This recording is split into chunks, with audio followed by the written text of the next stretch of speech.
जब वो कहते थे कि हर व्यक्ति के खाते में 15 लाख रुपया आएगा, आया। हर साल 2 करोड़ नौकरी मिलेगी, मिली। 2022 तक सबको पक्का मकान मिलेगा, मिला। किसानों की फसल जो है, उनकी आमदनी जो है वो दुगनी होगी, हुई।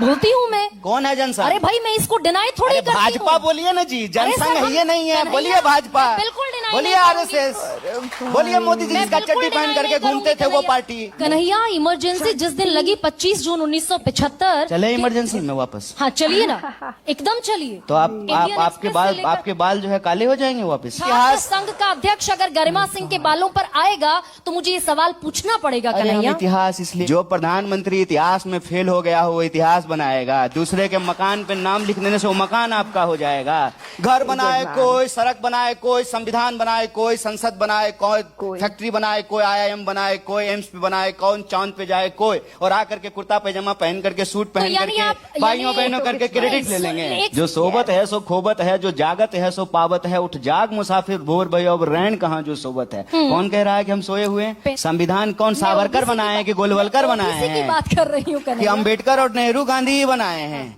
गजबे बात करते हैं। बिहार में 3 साल की डिग्री 5 साल में मिलती है। किसी भी अस्पताल में दवाई नहीं है, बेड नहीं है, चूहा शराब पी जाता है। मैडम पीजिएगा। कन्हैया, बिहार में जो है, बिहार में चूहा शराब पीता है। कि एक बार खड़े होकर के रात को 8 बजे उन्होंने कहा लॉकडाउन तो लॉकडाउन, उन्होंने कहा नोटबंदी तो नोटबंदी, लोगों को कहा कि ताली बजाओ थाली बजाओ, तो देश ताली बजाया थाली बजाया। पढ़े लिखे लोग ताली थाली बजा रहे थे कि ताली बजाने से कोरोना भाग जाएगा।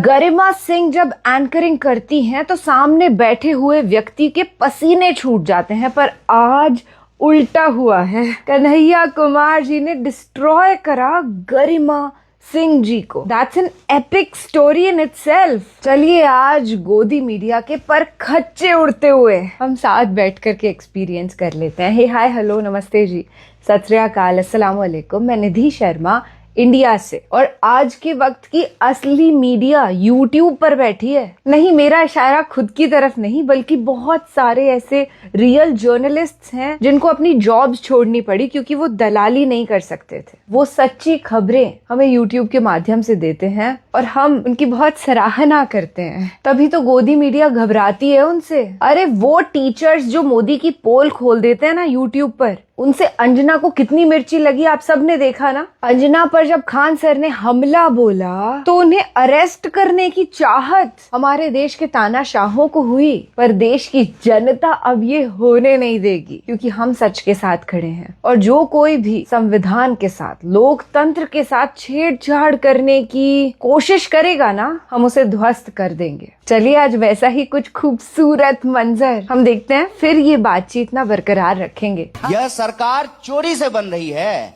ईमानदारी से अगर सरकार बनेगी तो जो सरकार किसानों की जमीन चुराती है, जो सरकार डिग्रियां चुराती है, जो सरकार नौकरियां चुराती हैं, जो सरकार इस देश के खान खदान चुराते हैं, जो सरकार पोर्ट और एयरपोर्ट चुराते हैं, तो यह सरकार चोरी से बनेगी। यही सरकार जो है जमीन चुरा रही है। भाई जेपी का आंदोलन ना कन्हैया, जेपी का आंदोलन इसी बिहार की धरती पर हुआ, कांग्रेस के खिलाफ हुआ। जेपी जीते, कांग्रेस हारी, इंदिरा गांधी चुनाव हार गई। आप ये कहते हैं कि अगर इतना सब कुछ देश में हो रहा है, विपक्ष में इतनी ताकत नहीं है कि जेपी जैसा एक आंदोलन खड़ा कर दे। इंदिरा गांधी के खिलाफ जेपी उठे, संपूर्ण क्रांति की आवाज इस बिहार की धरती से बुलंद हुई। कांग्रेस उठे ना, करे संपूर्ण क्रांति। अभी तो हमने जो है 16 दिन की यात्रा की है, वोट चोर गद्दी चोर।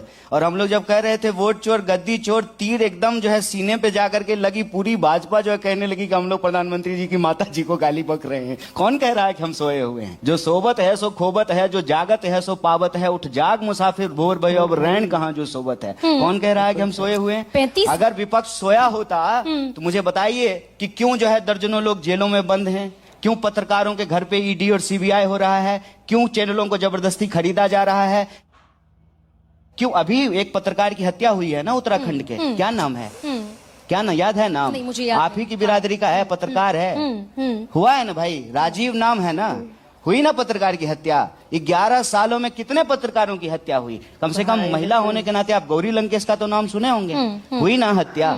पत्रकारों की हत्या हो रही है, जज की हत्या हो रही है, छात्रों को पकड़ करके बिना मुकदमे का, बिना ट्रायल का, बिना बेल का आप जेलों में बंद कर दिए कन्हैया हैं। ये कब नहीं लेखकों था? की हत्या हो रही है। कन्हैया इमरजेंसी जिस दिन लगी 25 जून 1975। चले इमरजेंसी में वापस। हाँ चलिए ना, एकदम चलिए। तो इंडियन एक्सप्रेस से लेकर- आपके बाल जो है काले हो जाएंगे वापस। नहीं अब मुझ पर व्यक्तिगत नहीं, व्यक्तिगत टिप्पणी की बात नहीं है। नहीं दैट्स रॉन्ग। आप इतिहास में जा रहे हैं। कन्हैया एक सेकंड, चलते हैं कन्हैया इमरजेंसी, कन्हैया चलते हैं एक इंदिरा जी सेकंड, के पास, कन्हैया चलते हैं one नेहरू जी second, के पास। कन्हैया ये कोई रुकिए। बात है? रावण तो बड़ा चक्रवर्ती था, कन्हैया सारे युद्ध जीत लिया था। कन्हैया। तो रावण की तरफ खड़े हो जाइएगा कन्हैया एक- कि राम की तरफ खड़े रहिएगा। इस यह देश को तय करना पड़ेगा कि किसकी तरफ खड़ा होना चाहते हैं। अन्याय के सामने झुक जाना चाहते हैं, चोर को चोर नहीं कहना चाहते हैं, बेईमान को बेईमान नहीं कहना चाहते हैं, और इतिहास में जाकर के अपना चेहरा छुपा रहे हैं। कन्हैया। देश के प्रधानमंत्री आप हैं, तीसरी बार आपको इस देश ने प्रधानमंत्री बनाया है। हम तो कह रहे हैं कि आप चोर हैं, आप कह रहे हैं कि हम चोर नहीं हैं। देश की जनता ने हमको प्रधानमंत्री बनाया है, तो आप प्रधानमंत्री बने हैं। तो देश का मौजूदा प्रधानमंत्री देश के पहले प्रधानमंत्री के कंधे पर सवार है कि नेहरू जी ने क्या किया था? अरे मोदी जी आप जवाब दीजिए, आप 3 बार के प्रधानमंत्री हैं, आप क्या कर रहे हैं? भाई वो लवणेन भोजन। भाई वो और पलट आज कर हम आपसे कन्हैया 20 एक साल सेकंड, की एनडीए की सरकार है और बिहार में बैठ करके आप जेपी को याद कर रहे हैं, जेपी को याद कर रहे हैं, कन्हैया, इमरजेंसी ये को याद विपक्षी कर रहे हैं। कन्हैया- ये इमरजेंसी नहीं है।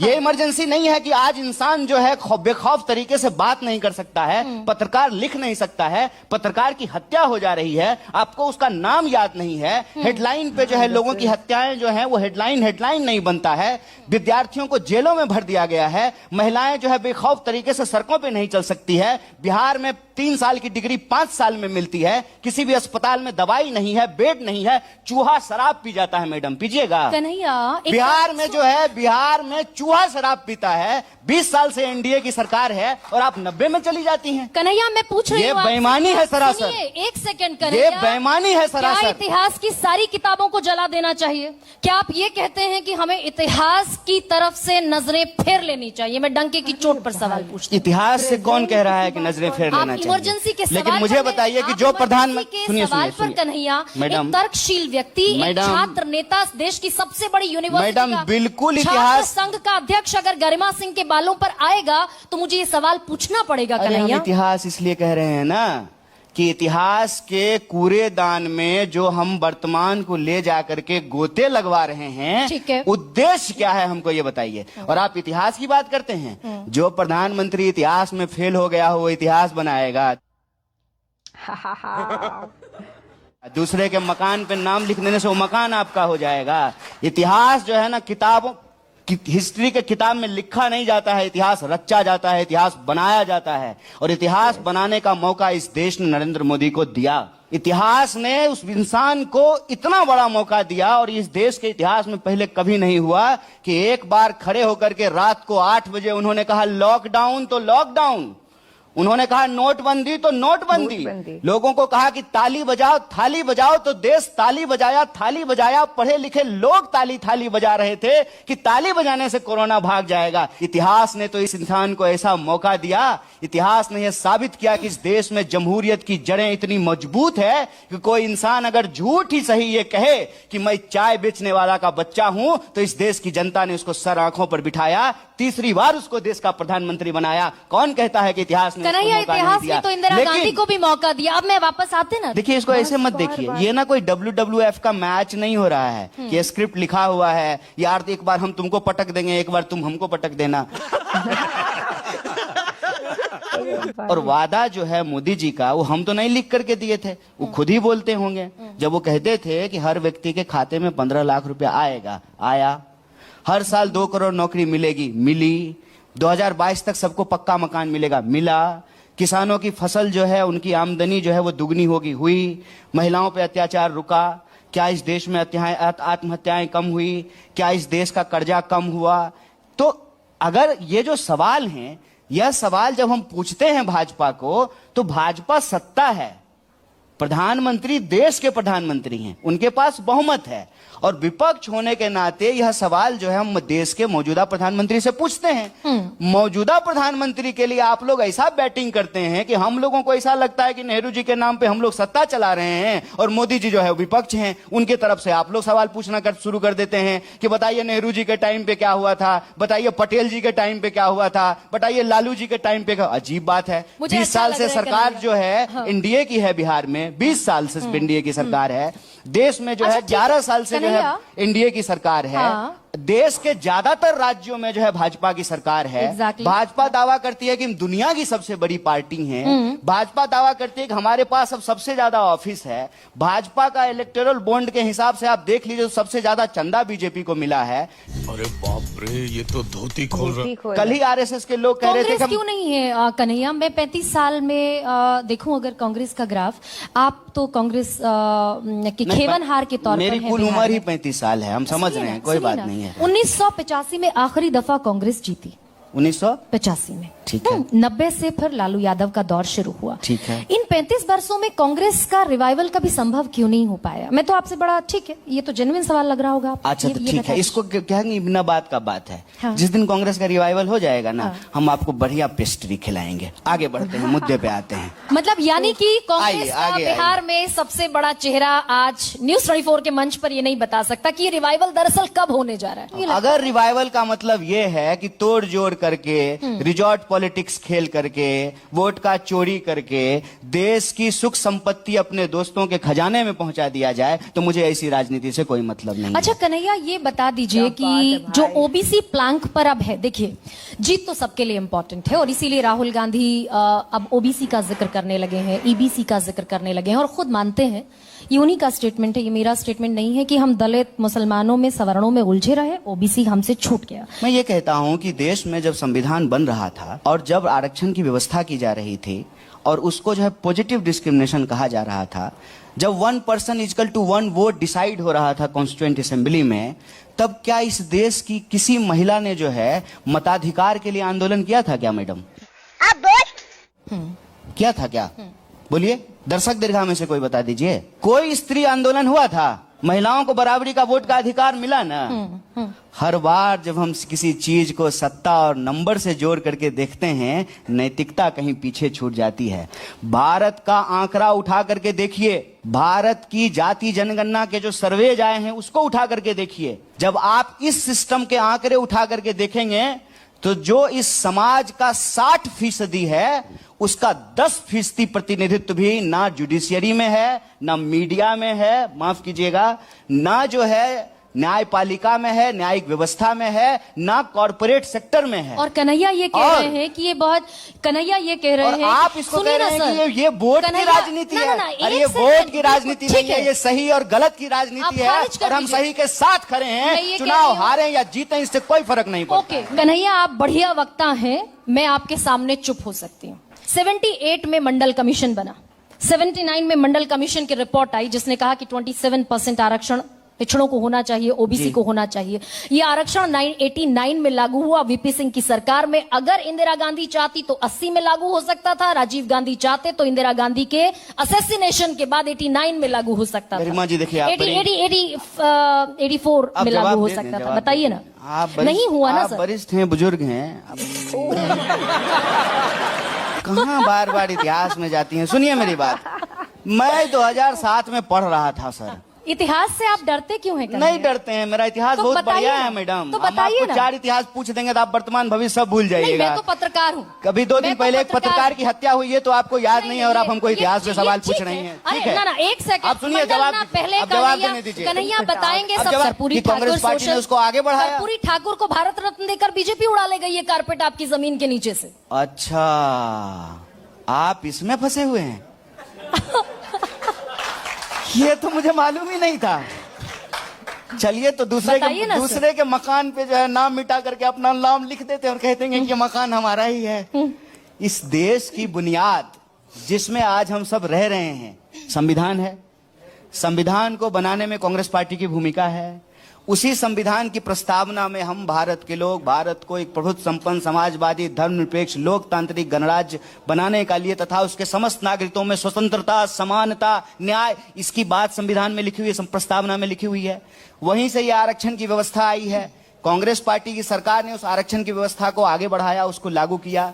बाद की सरकारें भी आई, उस आरक्षण की व्यवस्था को लागू की। उसमें एक कौन सी बात हो गई कि कोई और लागू कर रहा था और हम मिटा रहे थे। अगर हम मिटा रहे होते तब हम बेईमान होते, तब हमारी बेईमानी होती। तो लेने के देने पड़ गए। अरे हम लागू कर रहे थे, आगे बढ़ा रहे थे। जो सरकारें लागू करके गई उसको आगे बढ़ा और रहे इसी थे। बिहार की गलती धरती तब पर होती ना, गलती तब होती कि हमारी सरकारें जो बाद में बनी वो पीछे की सरकारों को अच्छे किए हुए कामों को नहीं, पलट तब देता। तक तो कांग्रेस उस स्थिति में रही ही नहीं भाई। सत्ता चली गई समाजवादियों के हाथ में जो आरक्षण की पैरोकारी करते थे। सत्ता का गणित ही बदल गया पूरी तरीके से। कैसे बदलने की हालत में ही नहीं थे भारत आप। में आरक्षण कब लागू हुआ? भारत में आरक्षण कब लागू हुआ? बिहार में हुआ था कर्पूरी ठाकुर के जमाने में। उससे पहले बिहार में आरक्षण नहीं था, पिछड़ों का आरक्षण नहीं था। अरे तो आरक्षण की व्यवस्था संविधान से आई है ना।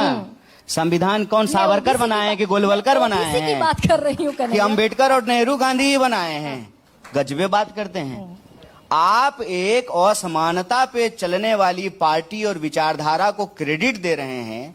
इस देश की व्यवस्था में समानता बराबरी और न्याय और अधिकार की भाषा बोलने वाली पार्टी को डिस्क्रेडिट कर रही हैं। और एक कालखंड की घटना को उठा करके जब हमारी सरकार नहीं थी, ठीक है ना, और बार बार जो आप बोल रहे हैं, कौन जो है बीपी सिंह की सरकार से समर्थन वापस लिया था? जनसंघ लिया था। कौन है जनसंघ? बोलती हूँ मैं। कौन है जनसंघ? अरे भाई मैं इसको डिनाई थोड़ी करती हूँ। भाजपा बोलिए ना जी, जनसंघ सर, है ये नहीं है। बोलिए भाजपा, बिल्कुल डिनाई बोलिए नहीं करूंगी। आरएसएस, बोलिए मोदी जी मैं जिसका बिल्कुल चड्डी पहन डिनाई करके नहीं घूमते थे करूंगी वो कन्हैया। पार्टी।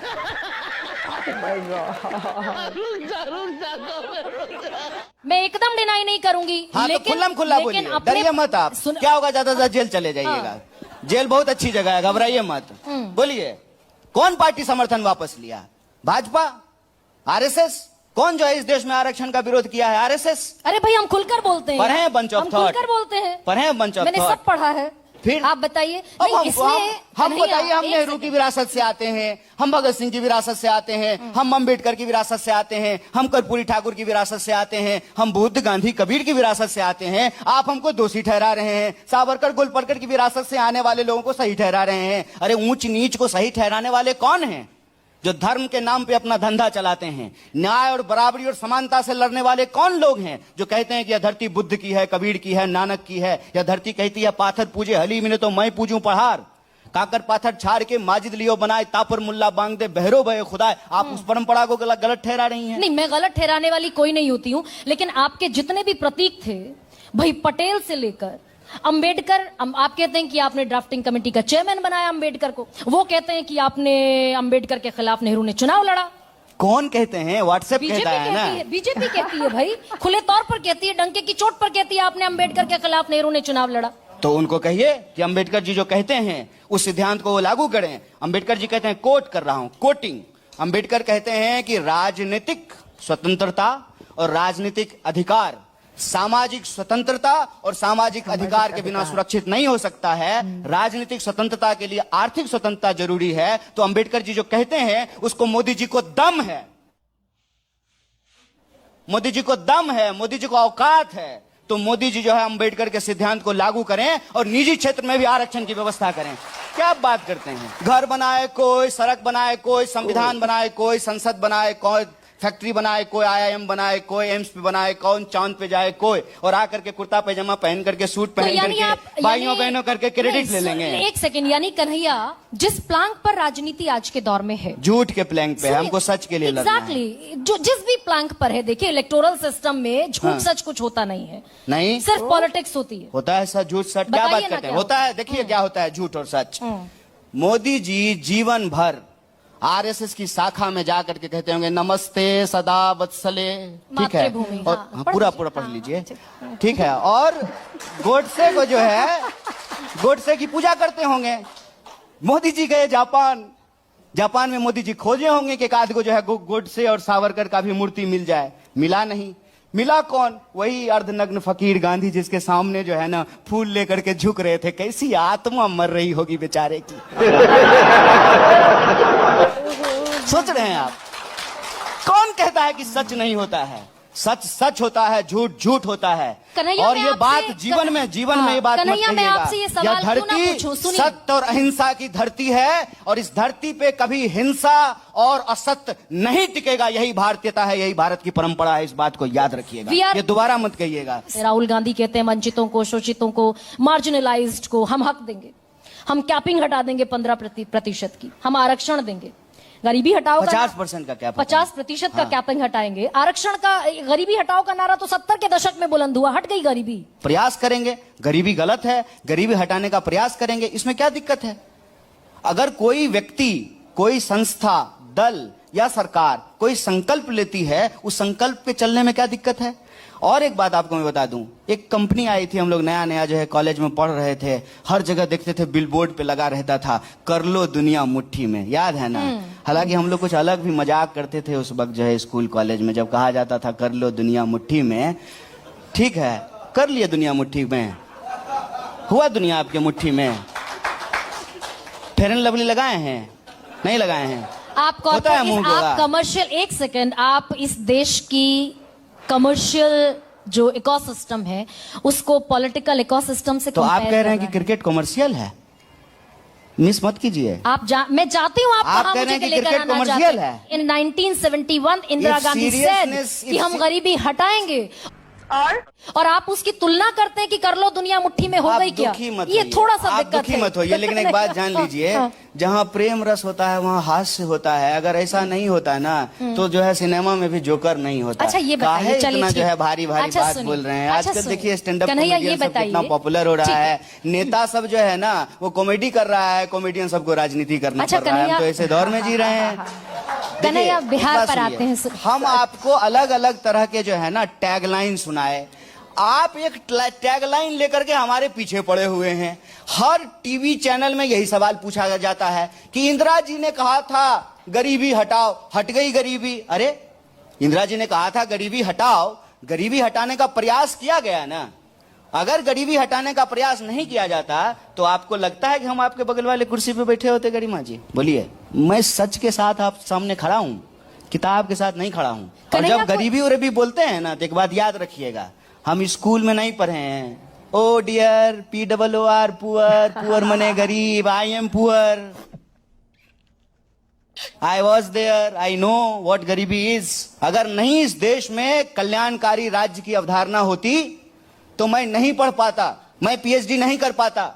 और मैं अगर PhD करने के लिए नहीं जाता तो मेरे अंदर जो है ना इतना साहस पैदा नहीं होता। और याद रखिएगा, जो इंसान निर्भय नहीं हो वही लोगों को डराता है। एक डरा हुआ इंसान ही दूसरों को डराता है। ज्ञान जब किसी के भीतर आए तो वह निर्भय होता है, और इंसान जब निर्भय होता है तब वो सत्ता से भी सवाल पूछता है। हम PhD करने गए, इस देश की लोक कल्याणकारी राज्य की अवधारणा के चलते ये संभव हुआ कि मेरी मां आंगनबाड़ी में 3000 पे काम करती थी, लेकिन मैं दुनिया के देश के प्रतिष्ठित विश्वविद्यालय से जो है PhD कर पाया। ना सिर्फ आपसे सवाल कर रहा हूं, इस देश के प्रधानमंत्री से भी सवाल पूछ पाया। कौन कहता है कि गरीबी हटाने का प्रयास नहीं हुआ? अच्छा कन्हैया, बिहार पर आते हैं और मुझे ये गरीबी पे बताइए- भी रहिए, कोई बात नहीं है, सिनोनिम बना हुआ है। गजब बेइज्जती है। आखिरी में क्या कह गए कन्हैया भैया के बिहार और गरीबी सिनोनिम बना हुआ है, पर्यायवाची हो गए। बहुत दुख हुआ ये सुन करके, क्योंकि बिहारी लोग बड़े दिलदार होते हैं, मैंने तो यही देखा है, बड़े इनवाइटिंग होते हैं। पूरे देश भर में जो भूखमरी है, जो बच्चे कुपोषित हैं, इसका रीजन सरकार है, क्योंकि हमारी सरकार के पास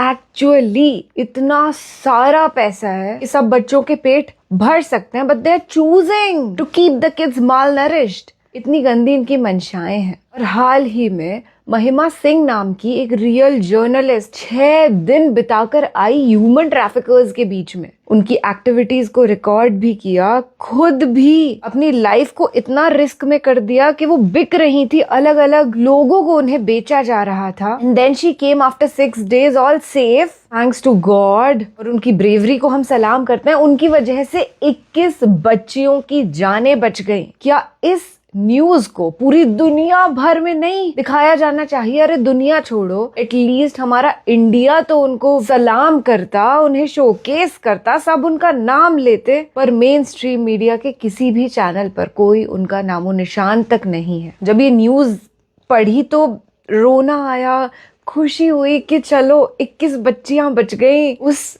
रिपोर्टर को कितनी कितनी कितनी सारी दुआएं मिलेंगी। हम सब उनके लिए, उनके उज्जवल भविष्य के लिए प्रे करते हैं। और काश काश कि किसी भी बच्ची की कभी ह्यूमन ट्रैफिकिंग हो ही नहीं। हम इसी दुनिया में रहते हैं, यहाँ ये सब काम भी होते हैं। हमें इसी काबिल बनना होगा कि हम पॉजिटिवली कंट्रीब्यूट कर सकें, चाहे वो छोटा सा कंट्रीब्यूशन क्यों ना हो, चाहे एक कुत्ते को रोटी खिलाना क्यों ना हो, चाहे किसी गरीब बच्चे का पेट भरना क्यों ना हो, चाहे किसी की स्कूल की फीस देने में मदद करना क्यों ना हो, but we have to do good works. ये गोदी मीडिया या स्टैंड अप कॉमेडी करने वाले नेताओं की तरह हमें हरगिज नहीं बनना है। फिलहाल के लिए मुझे दीजिए इजाजत। I hope you love the video. ख्याल रखिएगा अपना और अपने सभी घर वालों का। खुश रहिए, जिंदाबाद रहिए, ऐसे ही सच के साथ रहिए दोस्त। सत्यमेव जयते। जय हिंद।